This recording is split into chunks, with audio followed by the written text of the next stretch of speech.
Olá pessoal, eu sou o professor Tiago do CPV, trabalho língua portuguesa e na turma de INSPER eu trabalhei em interpretação de texto. Estou aqui em mais um final de semestre para discutir a prova de interpretação do INSPER que ocorreu agora em junho de 2011. Vamos lá, ao longo das questões eu vou mostrando algumas coisas típicas da prova do INSPER e como os alunos deveriam encarar essas questões. Começo pela questão número 1. Há um poema chamado Retrato, da Cecília Meirelles, em que o lírico, ao ver um retrato de si, ainda quando jovem, percebe que hoje tem um rosto calmo, triste, magro, com olhos vazios e lábio amargo. Então eu posso afirmar que esse eu lírico, ele se surpreende com a passagem do tempo. Ele tem a consciência de que a vida passou, de que a vida é transitória. Pensando nisso, eu assinalaria a 1 como alternativa D correta, que, de fato, tem uma análise correta sobre o poema. Pulando para a questão número 2, eu tenho 3 imagens. E o enunciado da questão vai pedir para a gente que nós relacionemos as imagens ao conteúdo, ao tema do poema. Eu afirmaria que somente a imagem número 3 tem a mesma temática do poema da Cecília. Assim como no poema, há uma pessoa que olha para si, percebe a sua velhice. Na imagem 3, eu tenho mãos abaixadas, fracas, sem movimentação, um olhar vazio, um olhar sem vida, que constrói o mesmo tom melancólico que havia no poema da Cecília Meirelles. Portanto, são características que tem na 3, mas que não há nem na 1 nem na 2. Vale a pena ressaltar um probleminha no enunciado da questão número 2, que diz que você tem que associar a melhor imagem ao poema. Se eu penso que tem que ser apenas a melhor imagem, eu não poderia, por exemplo, assinalar a D, que diz 1 e 3, ou a E, que diz 1, 2 e 3, como imagens relacionáveis ao poema. Portanto, resposta C. Na questão número 3, nós apontamos que a D é correta. Você tem aí uma música do grupo Titãs, que vai falar também de um eu lírico da canção, de um indivíduo que se instaura na canção, comparando o presente dele, a passagem para a vida adulta, a adolescência ou a juventude. Ele afirma diversas vezes que não vai se adaptar, não vou me adaptar, não vou me adaptar, não vou me adaptar. E a questão pede que você assinale 3 afirmativas como verdadeiras ou falsas, pensando no poema da Cecília Meirelles. Vamos observar. Na questão número 3, aparece o seguinte. Na primeira, embora o façam de maneiras distintas, tanto o poema quanto a canção propõem a resignação do indivíduo diante da fatalidade da passagem do tempo. Resignar-se é passar por algo com paciência, ou aceitar algo, ou submeter-se a algo. Eu posso dizer que há submissão no poema da Cecília, mas não na canção do Titãs, porque esse indivíduo afirma o tempo todo que não vai se adaptar. Portanto, a primeira é falsa. A segunda também vai ser falsa. A afirmativa diz o seguinte: enquanto o retrato aborda a problemática do envelhecimento e suas consequências, isso é verdadeiro. Não vou me adaptar, que é o nome da canção, trata da recusa de um adolescente em tornar-se adulto, conforme ilustra o trecho sublinhado na canção. Se você observar esse trecho, você vai perceber que ele diz: eu não caibo mais nas roupas que eu cabia, eu não encho mais a casa de alegria. Neste trecho, há apenas uma constatação de que as roupas e a casa e seu ambiente mudaram com o passar do tempo. Portanto, este trecho não mostra essa recusa do adolescente. A recusa há na canção, mas não neste trecho. Por isso que a segunda também é falsa. Apontamos que a terceira afirmação também é falsa. Ele diz o seguinte: o dialogismo entre os textos indica concordância nos pontos de vista, como pode ser identificado em alguns trechos que a questão propõe aqui. Esses trechos propostos na terceira afirmação têm até valor igual. Independente deles, eu não posso dizer que os textos têm o mesmo ponto de vista. Como eu já disse, no poema da Cecília, esse eu lírico, de certa maneira, vê e nota e pode até se conformar com a velhice dele, o que não ocorre com o indivíduo da canção, ele não se adapta ao crescimento, a essa passagem que ele sofreu. Portanto, com 3 alternativas falsas, nós apontamos a D como a correta. Vou agora para a questão de número 7. Você tinha aí um fragmento do romance Grande Sertão Veredas, do Guimarães Rosa, e você deveria ler esse fragmento e apontar quais são as afirmativas corretas a respeito do texto. Você vê aí que são 3 afirmativas. A primeira diz que, nesse fragmento, há um tom proverbial e o narrador explicita que vai relatar fatos heróicos e grandes de outras personagens. Isso não é dito no fragmento, portanto a primeira está errada. A segunda diz que, por meio do discurso indireto livre, o narrador quer transmitir suas vivências a fim de melhor compreendê-las. A questão é, o tempo todo no fragmento, há um narrador em primeira pessoa, ou seja, não aparece em nenhum momento aí o discurso indireto livre. Não há uma narração que para dar voz à personagem de maneira fundida, que seria o discurso indireto livre. Não, é um narrador em primeira pessoa que narra o tempo todo. Portanto, a 2 também é incorreta. No caso da terceira, aí sim eu posso dizer que ela é correta. De fato, quando o narrador fala sobre o modo que ele vai escrever ou contar a história dele, eu tenho aí então um caráter metalinguístico, um texto que fala do modo de como se fará este texto. Se você vir aí, se eu tenho apenas a 3 como correta, a alternativa que nós apontamos é a letra E, da questão 7. Questão 8. Eu tenho, isso é louvável na prova do INSPER, eles colocaram a definição de metáfora, a definição de uma figura de linguagem, algo recorrente em provas de língua portuguesa, e citaram um professor da USP bastante aceitável nessa área, bastante respeitado, que de fato é um ponto de partida para se definir metáfora. Ele define metáfora num trecho até que longo, mas bastante rico, e te dá um quadrinho do Níquel Náusea para você ler. No segundo quadrinho, o Níquel, que é o ratinho, diz para a ratinha que aparece aí: seus olhos se parecem com um conjunto de células fotorreceptoras envolvidas por uma cápsula fibrosa. O que acontece? A questão foi bastante confusa para a gente, discutimos bastante, acreditamos que não é uma questão bem formulada, seja como for, descobrimos que, grosso modo, conjunto de células fotorreceptoras envolvidas por uma cápsula fibrosa é uma definição para olho. Não é uma definição científica, mas é aceitável. Grossa definição, porém uma definição para olho. Se de fato ele diz que os olhos parecem com a definição dos olhos, eu não tenho figuração nenhuma da linguagem. Se os olhos parecem com aquilo que ele é definido, se eles parecem com a definição, não há metáfora nenhuma, não há comparação implícita nenhuma. Se não há metáfora, nós apontamos que a B é a resposta a ser assinalada na 8. É a única correta. De novo, se essa definição de olho, não há metáfora alguma. Então nós apontamos a B, dizendo que não há comparação subentendida. Pulamos para 10. Na questão 10, você tem uma questão que envolve intertextualidade, ou seja, você tem que fazer recorrência a uma informação fora do texto para respondê-la. Se você pensar na expressão efeito Tostines, você deveria se lembrar daquela propaganda Tostines que dizia: Tostines vende mais porque é fresquinho ou é fresquinho porque vende mais. Você não sabe até que ponto acaba a causa e começa a consequência. Você tem causa, consequência, que vira causa, que vira consequência, e assim por diante. Tá aí a ideia de ciclo vicioso.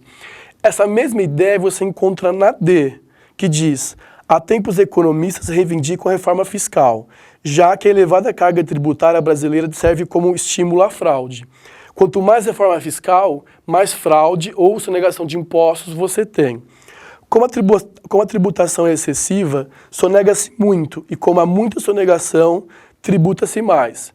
Você tributa, as pessoas sonegam, por o Estado arrecadar menos dinheiro, ele vai e tributa ainda mais. E você sonega mais, e o Estado tributa ainda mais, você sonega ainda mais. Tá aí o ciclo vicioso que a questão pediu. Portanto, 10, alternativa D. Na questão 11 agora, um texto bastante grande, algo nada elogiável numa prova de língua portuguesa, apesar de exigir leitura, mas muito extenso esse texto. Enfim, a questão 11 pedia ao candidato que ele discutisse as ideias representadas no texto. Qual das 5 alternativas eu poderia inferir em relação àquele texto? Nós apontamos a C como a correta, que afirma o seguinte: o texto recorre ao nonsense para criticar a excessiva arrogância dos seres humanos, que tem uma convicção infundada de superioridade na natureza.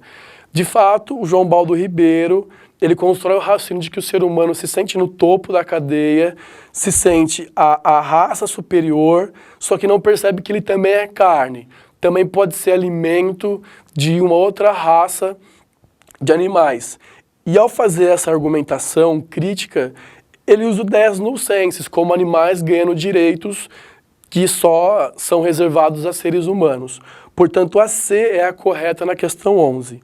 No caso da 12, ele te dá um fragmento para você ler e pergunta como é a estratégia argumentativa que o autor do texto usou. Apontamos a na 12 como correta. A diz o seguinte, que há um raciocínio que lembra o silogismo. Silogismo é o seguinte: tem 2 premissas, a partir das 2 eu chego a uma terceira conclusão. Se eu disser que todo grego é homem e o homem vive na terra, todo grego vive na terra. Isso é um silogismo. O que faz o texto? Se o animal, conforme foi dito lá, tem emoções, se eles têm sentimentos, se aproximam do ser humano. Logo, passarão a ter direitos tanto quanto o ser humano tem. Tá aí a ideia de silogismo. Tá aí a estratégia argumentativa que o autor do texto usou. Na questão 13, era uma questão típica do INSPER para você perceber se uma palavra pode ser trocada por outra. Enfim, colocamos a A na 13 como alternativa correta. A diz o seguinte, aspas, direitos e deveres são província exclusiva do ser humano. Então, direito e dever é área, território próprio do ser humano. Se eu tirar província e colocar prerrogativa, lembrando que prerrogativa significa direito, privilégio, você percebe que não há alteração de sentido. Direitos e deveres são direito exclusivo do ser humano ou privilégio exclusivo do ser humano. Por isso que a A na questão número 13. A próxima questão 15... uma questão talvez um pouco difícil.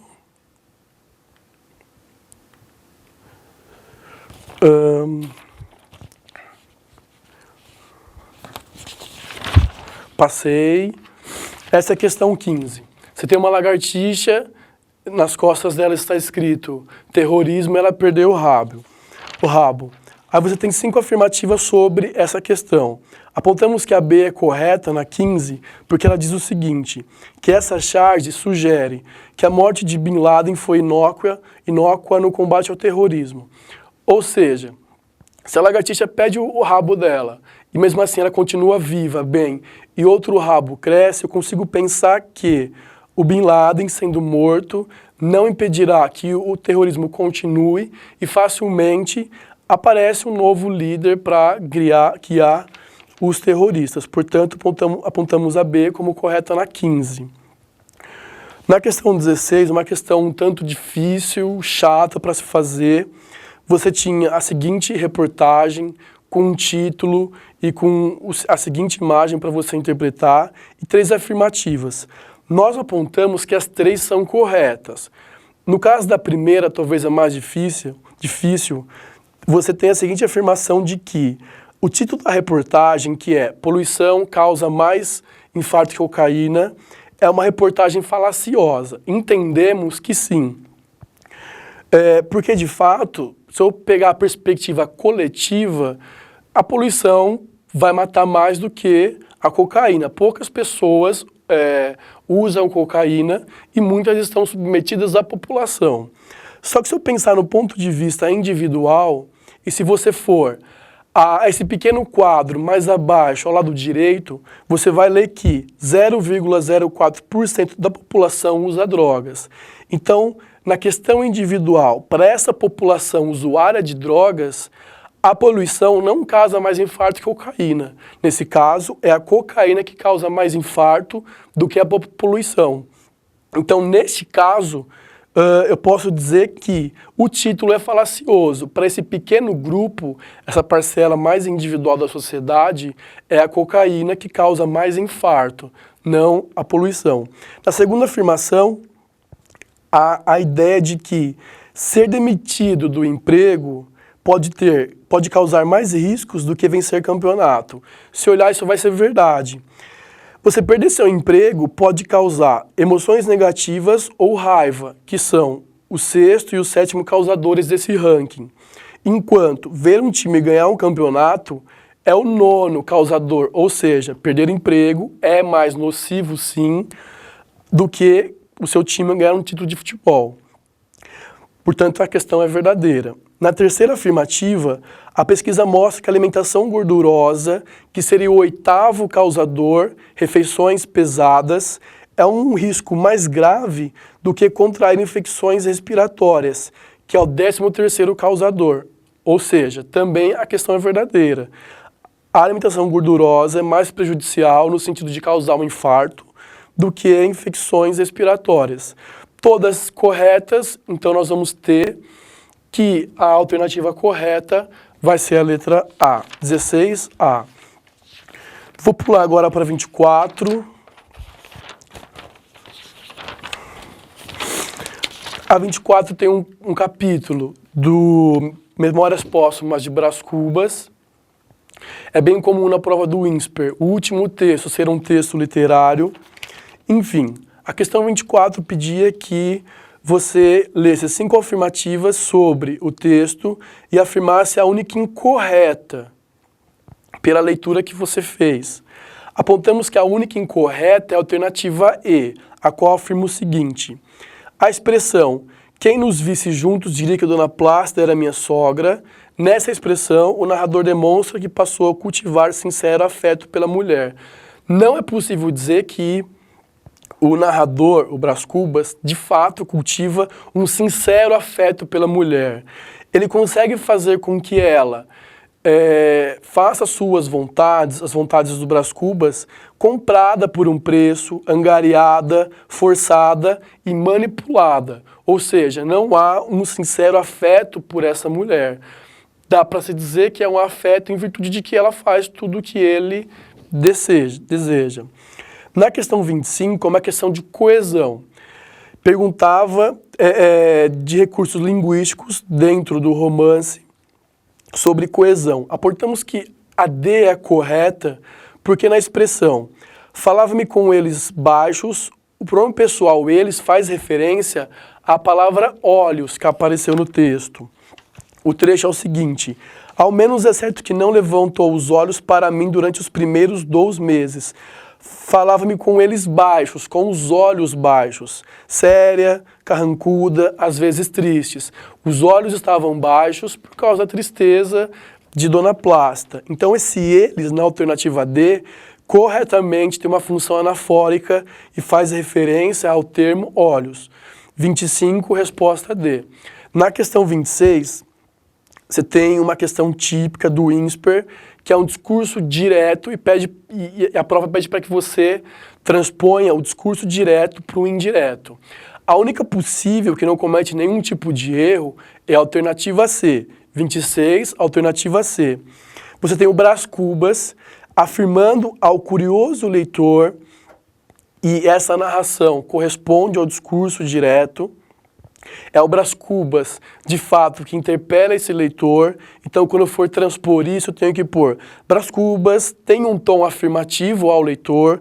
Brás Cubas afirmou ao curioso leitor que tem que aparecer porque no discurso direto era uma afirmação. Quando eu passo para o indireto, quero a afirmação vira quê? Que este, eu ponho este para não haver ambiguidade. Se eu colocasse a palavra ele, poderia fazer referência ao curioso leitor ou ao Brás Cubas. Então eu ponho este para não ter ambiguidade.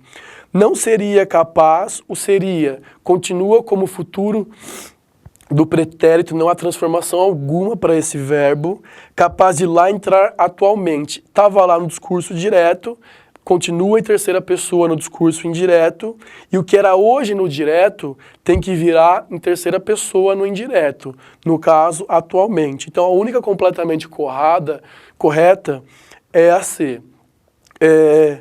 A prova foi típica, com diversos gêneros textuais, passando por textos grandes, charge, tirinha, reportagem, questões de implícitos e explícitos, questão de coesão, figuras de linguagem, intertextualidade, metalinguagem, que é a área das funções da linguagem, tipos de discurso e transposição, questões só de leitura propriamente, questões que cobravam relação entre textos. Então a prova com questões até que fáceis, outras mais difíceis, talvez uma mal elaborada, mas foi uma prova típica esperada do INSPER, bem aquilo que eles costumam fazer.